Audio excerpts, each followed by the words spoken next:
if you're a really good friend of his, it's not so bizarre that if you had several of these, even if you just had one of these, and he said, I really love that you might not take it off and say, I want it to please you. I'm not financially able to give him a $700 item. Okay. Now, you charge $700 for the ring. Right. Because there's $700 worth of gold here?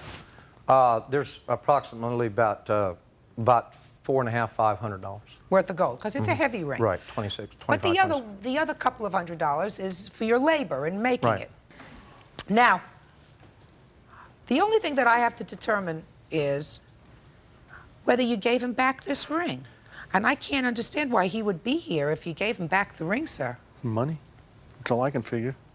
Your Honor, I make $1,000 a week. I'm a union electrician. I make $30, $45 an hour. I have my pay stubs right here, and believe me, it's not money. Then why are you asking $2,600 for a $700 Because ring? I have the ring, you know, it was like $700. The cost coming from the Bay Area, I estimated about 200 miles. It's 800-mile round trip. Lost wages at $30, $45 an hour. 2 days is $487. Appraisal was $50. The process server was $115. Mr. Bonner had to take off work today at 27 an hour. What's he doing here? He's the witness that a few months later that Mr. Torres still possessed this ring. I figured he was going to start this today.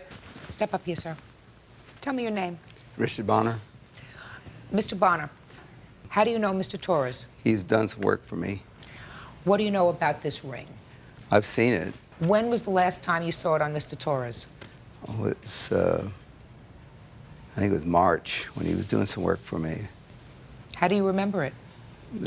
He's done more work for me since then.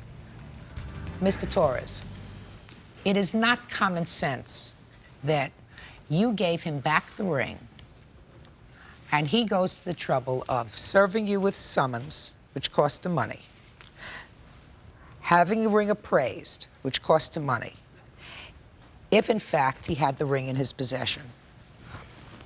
That just doesn't make sense to me, sir.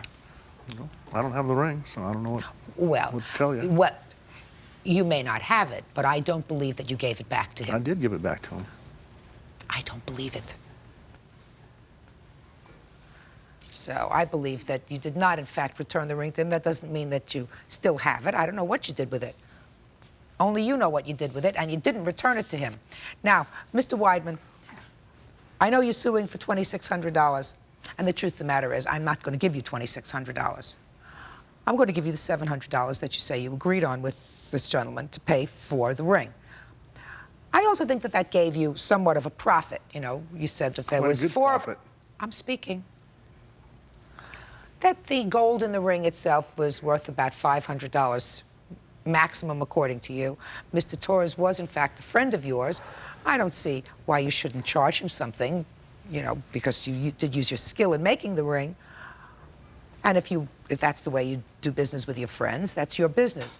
But I'm certainly not going to give you a windfall of $2,600, sir. So the judgment in this case is for the plaintiff in the amount of $700. That's all.